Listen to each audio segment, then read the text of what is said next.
Every child is a winner. చదువులో, తెలివితేటల్లో, ఆలోచన విధానంలో, నాయకత్వ లక్షణాల్లో వారు ఏ రంగంలో ముందున్నారో గుర్తించి విజేతలుగా నిలపడమే ఉల్లంపర్రు మాంటిసోరీస్ ప్రత్యేకత.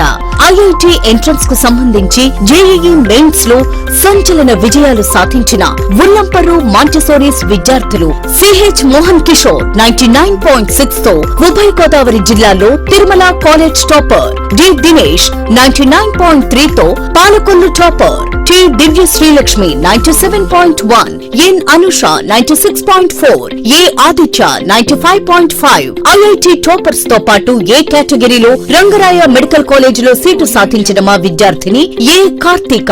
అంతేకాకుండా మరో 10 మెడికల్ సెట్లతో పాటు 8 మందిని చార్టెడ్ అకౌంటెంట్స్ గా తీర్చిదిద్దింది ఉల్లంపర్రు మాంటిసోరీస్. పాలకొల్లు పట్టణంలో ఉన్నత విద్యతో పాటు భవిష్యత్తులో బాగా సెటిల్ అవుతున్న వారిలో అత్యధికులు ఉల్లంపర్రు మాంటిసోరీస్ విద్యార్థులే. మీరే గమనించండి, సరైన నిర్ణయం తీసుకోండి. అడ్మిషన్ల కొరకు సంప్రదించండి మాంటిసోరీస్ విద్యా సంస్థలు Ullamparru. Phone 222206. Branches Ramaraopeta. Phone 224200. Kodigattu. Phone 228800. Good morning students, this is Ananta, the teacher of Montessori's. Today I am going to deal with the subject social, that is paper 1, on the lesson Ideas for Development. Lesson is Ideas for Development. What is development? In simple words, development is the process of attaining growth and progress. Coming to the development of different people around us. All the people do not have the same notion of development because all their aspirations are not same. If you take a wage worker aspires for better wages and more number of working days work.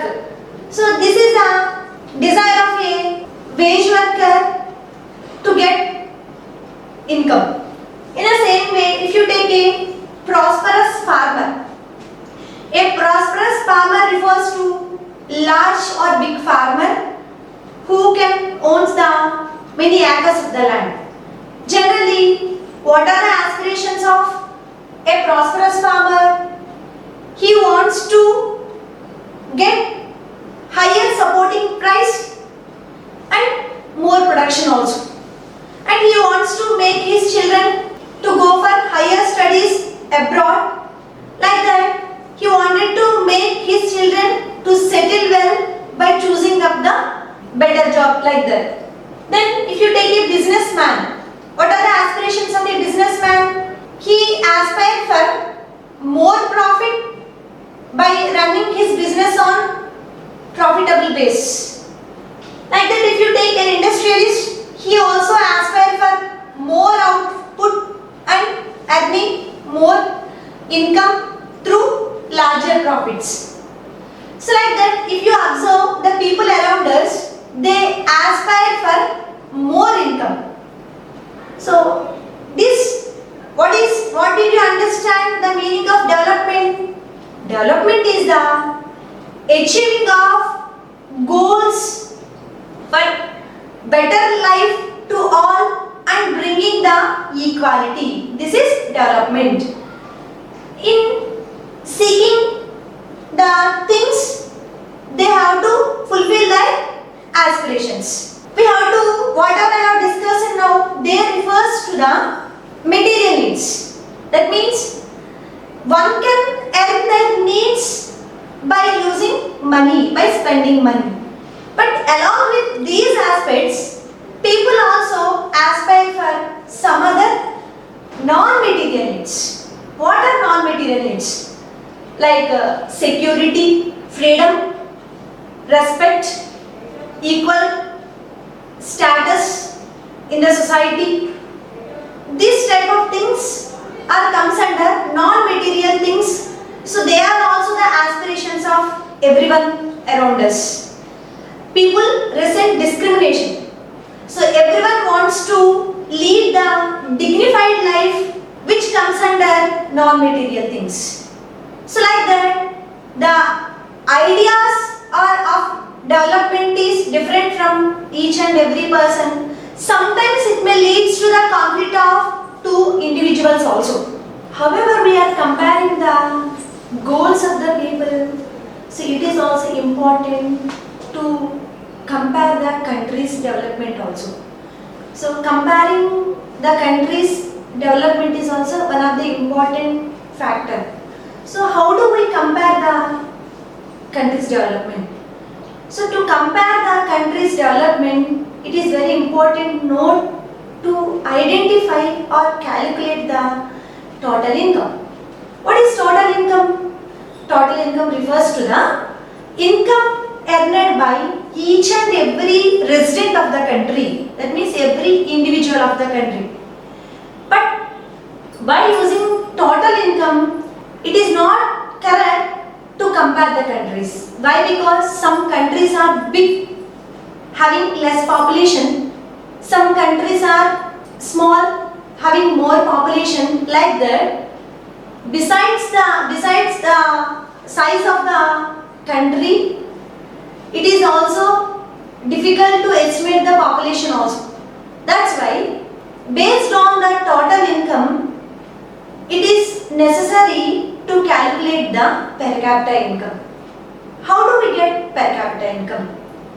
Per capita income is considered to be the best measure for indicating the development. So how do we get per capita income? Per capita income is also called as average income. It is obtained as total income of the country by total population. What is that? Total income of the country by total population. So if you do like that, we will get average income or per capita income. Depending upon the income levels, the countries can be divided into three categories: developed country, developing country, underdeveloped country.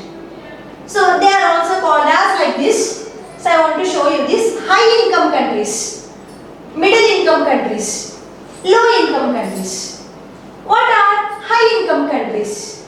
So according to the report given by World Bank in the year 2013, it has a measure which is indicating that if the per capita income per annum in 2012 is above, according to the US dollars, is 12,600.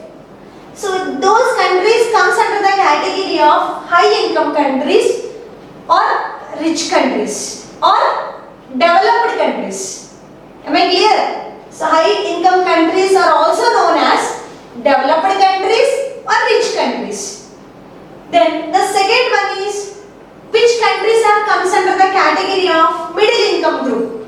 The countries whose per capita income is, that is per annum, is denoted as, in the year if it is denoted as above $1,035 and below $12,600. If the income is in between this, those countries comes under the category of middle income countries. The next one is low income countries. What are low income countries? If the per capita income per annum in 2012 according to US dollars is less than 1,035, then those countries comes under the category of low income or underdeveloped countries. So according to this criterion, 1 decade ago, India was under the group of low income countries, but now it has attained the progress and now it is in the place of middle income country or developing country. Okay, like that. This was the report given by World Bank. The World Bank has given the report in which year? That is in the year 2013. So what is the criterion taken by World Bank? That is only per capita income. So based on this category, so it has taken the only average income or per capita income. But as it has taken per capita income, it has some limitations. because by using per capita income, it cannot show the average income of each and every individual. So it can hide some disparities. That's why it is said to be incorrect for measuring the country's development.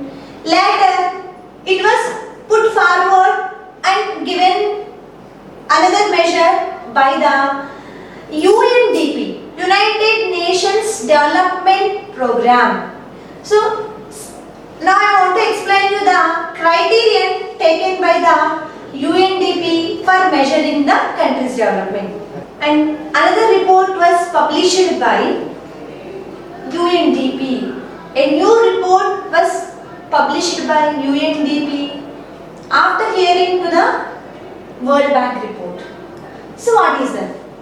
As I have already mentioned you that the per capita income cannot reveal all the facts, it also hides some disparities.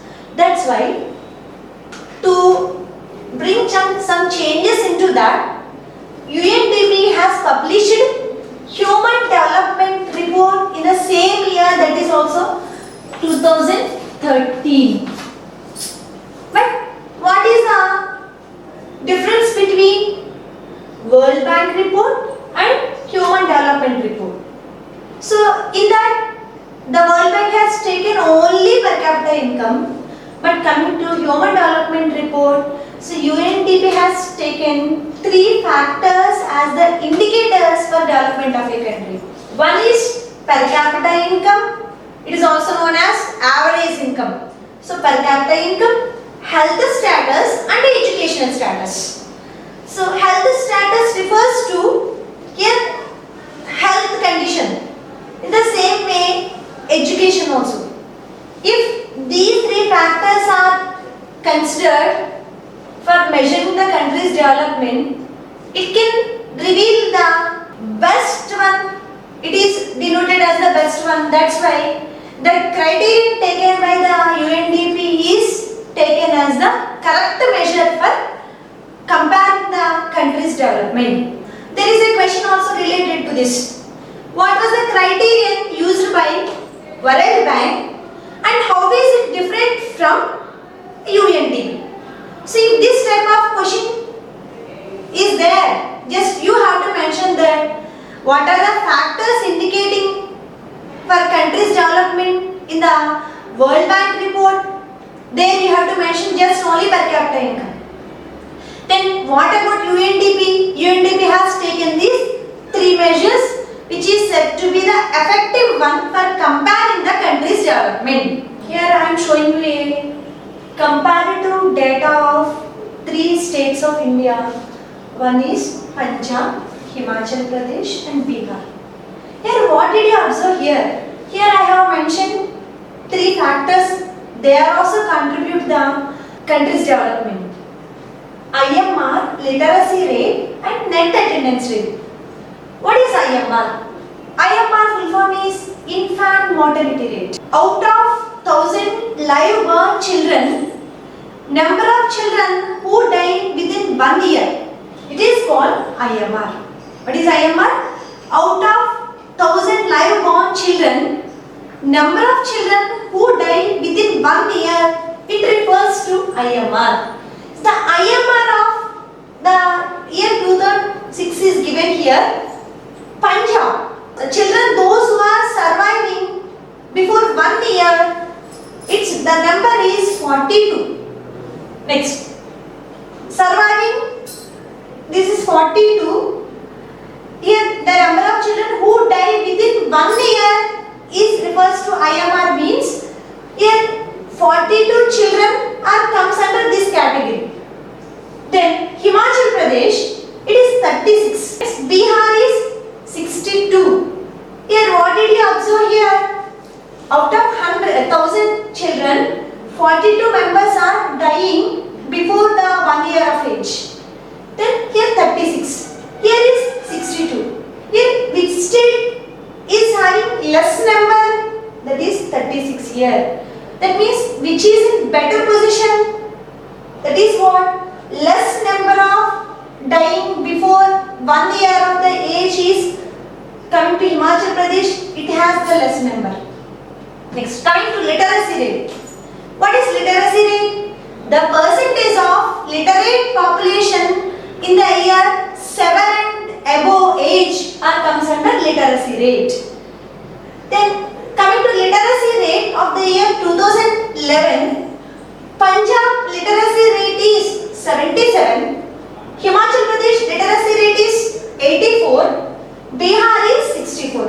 If you compare these states, which state is having more in number? That is 84, that is Himachal Pradesh. Then net attendance rate. What is net attendance rate? What is net attendance rate? Out of total number of children of the age 16 to 17, the percentage of the children who are attending the school is called net attendance rate. If you take for the year 2006, the Punjab has the number 76, Himachal Pradesh has 90, Bihar has 56. Here, if you compare these countries' literacy rate, IMR and this net attendance rate of these states, which comes to the best ranking, that is Himachal Pradesh. Just once you imagine these states, of all these states, we can say that Himachal Pradesh is a hilly terrain.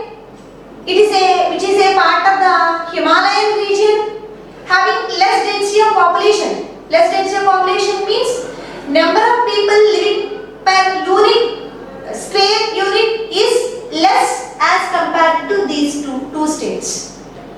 But what makes these people to get best ranking? The main thing we can say that one important question refers to this Himachal Pradesh, that is the schooling revolution.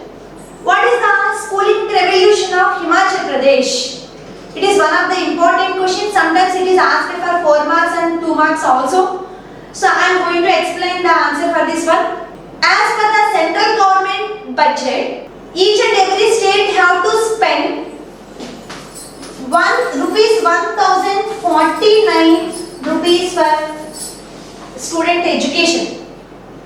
But in Himachal Pradesh, as the parents and government are keen towards education levels, from the government budget they wanted to spend more as compared to other states.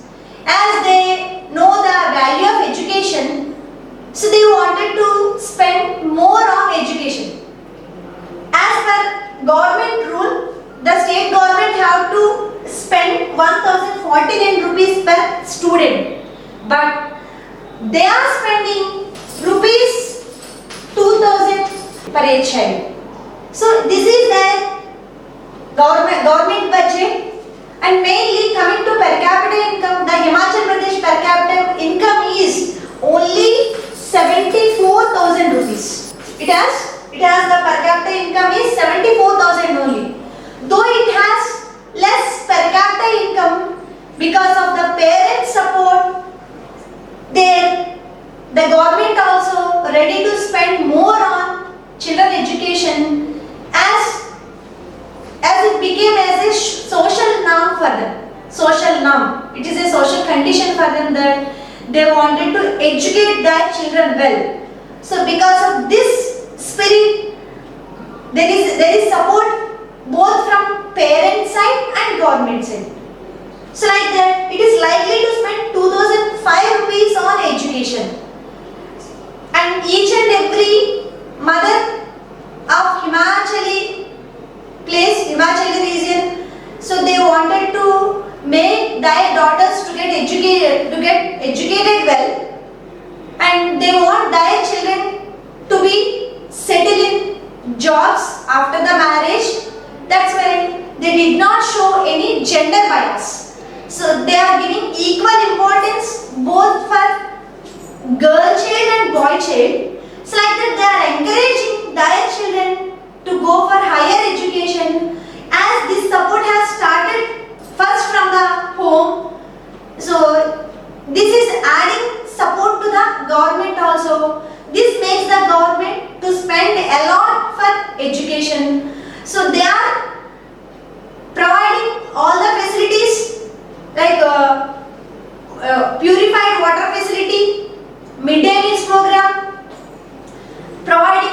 stationery to students. They are recruiting the well qualified teachers to teach well. Like that, they are concentrating well on education levels of the students. This is making the parents to give more preference for education, which in turn leads to the human development. So here you have seen that why do they have less IMR as compared to the remaining two states? That is mainly because of education. So we know that education leads to the human development.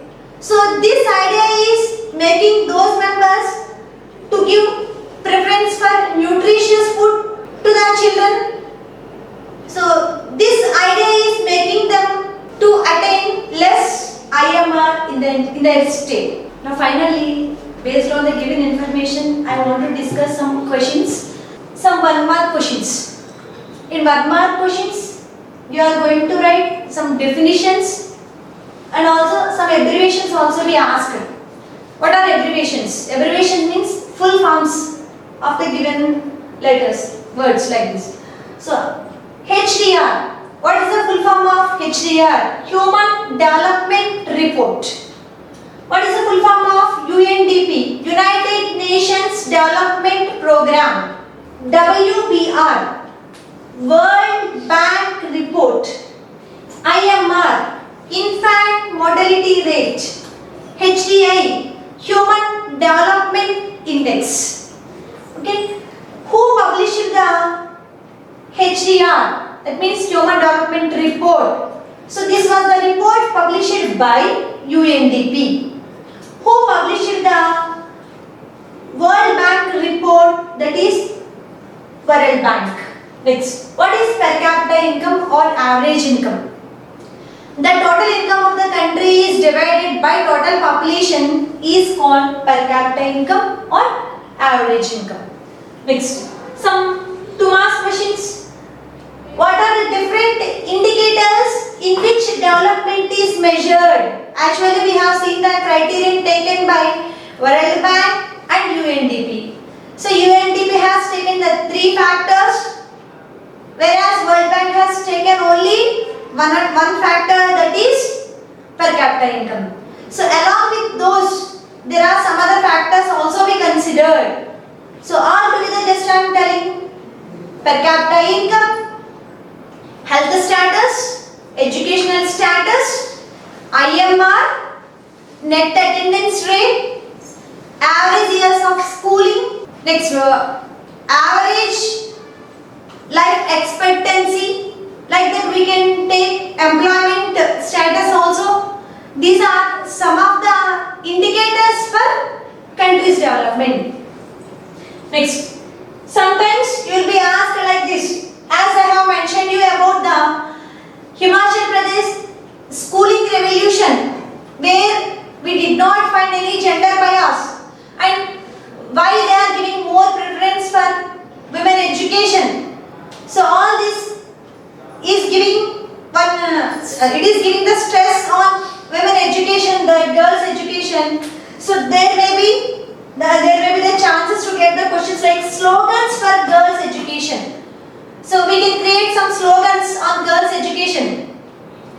Educate a girl, she can educate the family.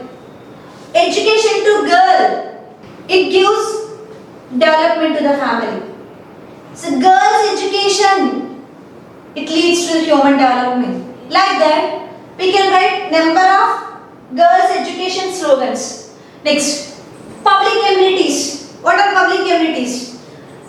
The goods and services that are provided by the government to public are called public amenities. Just examples are transportation, running schools and colleges, health centers, drinking water facilities, electricity, all this comes under public amenities.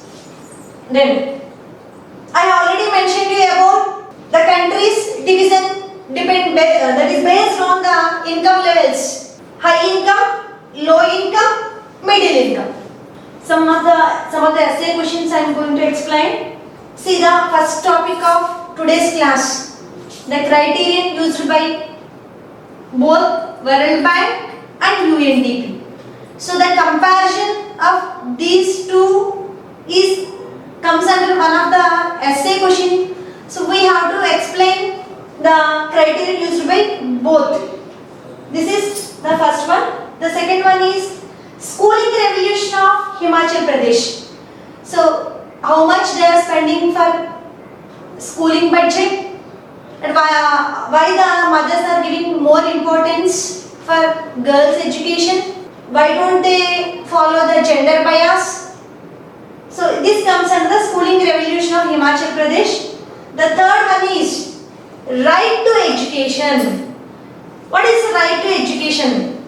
So right to education is an act which is passed by government in the year 2009. So why? What is this act? It is compulsory to give education to the children of the age 6 to 14.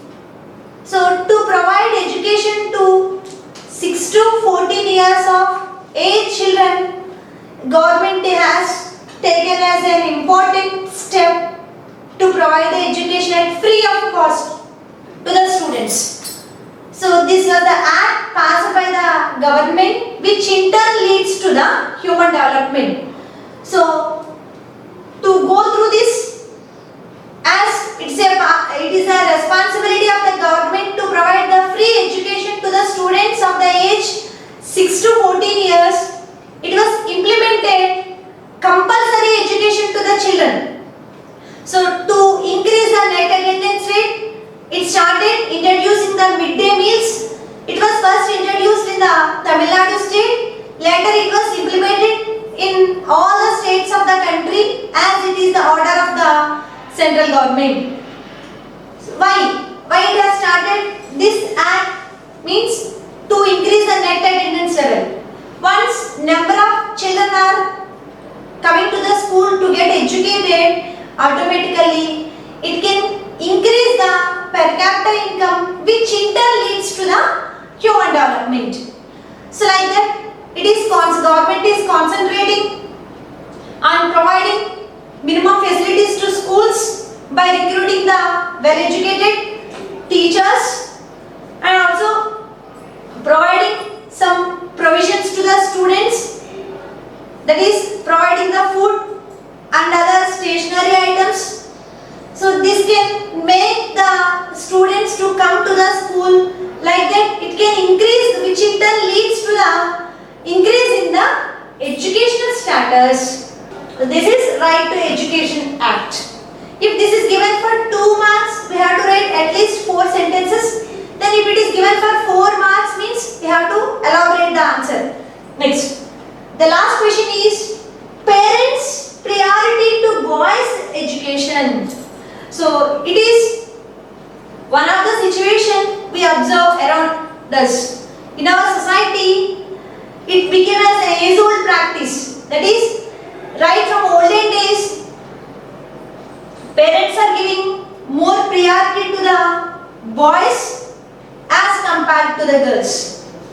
So coming to the education, they want to encourage the boys to go for higher studies, and they are giving more freedom to the boys, and they are not giving much importance to the girls' education. Why? What are the reasons behind this? Parents' attitude is like that. They are thinking that if they started educating the girl, so it will be a problem to the parents, that they have to make the girl to be well suited for a person who is better educated than the girl. That means it is a problem to the parents to select the best suitor. Next one, on the name of dowry, they have to give some properties or money. So once they started spending a lot on girls' education, it will be a problem to the dowry also. Then if girls are going for education like that, they have no complete idea on the family responsibilities. So parents are thinking that it is better to make the girl to stay at home and to involve in the family responsibilities. Next one, after the marriage, the girl have to stay along with the husband and she has to take care of the husband's family, and it is impossible to the girl again to take care of the parents. Like that, they are thinking that it is better to give less preference to girls' education. So basing on all this, they are thinking that they are giving less preference to the girls' education. They are giving less priority to the girls' education and giving more priority for boys' education. So this is also one of the question. If it is twisted, so you are ready to give the information as per the marks allotted. So today's class, I have discussed about 1 mark questions, 2 mark questions and 4 mark questions. And suppose if it is given as comment question, that means what? The information is given in one box and you are asked to write your opinion on the given matter. So at that time, by reading the complete information given in the box, you have to elaborate your answer by adding some more points. This is a comment question. So thank you very much. ఉల్లంపూర్ మాన్సో స్కూల్లో అటు degree క్లాసులు ఇటు IIT క్లాసులు సమర్థవంతంగా నిర్వహిస్తున్నారు. ఈ school నుండి 10 మంది డాక్టర్లు, 8 మంది చార్టర్డ్ అకౌంట్లు, అనేక మంది ఐఐటి ఎన్ఐటిలో చదివిన ఇంజనీర్లు ఉన్నారు. అంతేకాదు ఈ విద్యా సంస్థల్లో 10 రకాల కాంపిటీషన్ ఎగ్జామ్స్లోని విజయకేతలు ఎగరేశారు. 4 స్టేట్ ఫస్ట్లు, 40 టాప్ 10 ర్యాంకులతో పాటు 13 మంది గోల్డ్ మెడల్ సాధించారు. ఒత్తిడి లేని విద్యను అందిస్తూ అటు జాతీయ స్థాయి స్పోర్ట్స్ ర్యాంకులతో పాటు ఇటు ఎడ్యుకేషన్ ర్యాంకులు సాధిస్తున్న ఏకైక విద్యా సంస్థ ఉల్లంపూర్ మాంటిసోరీ స్కూల్.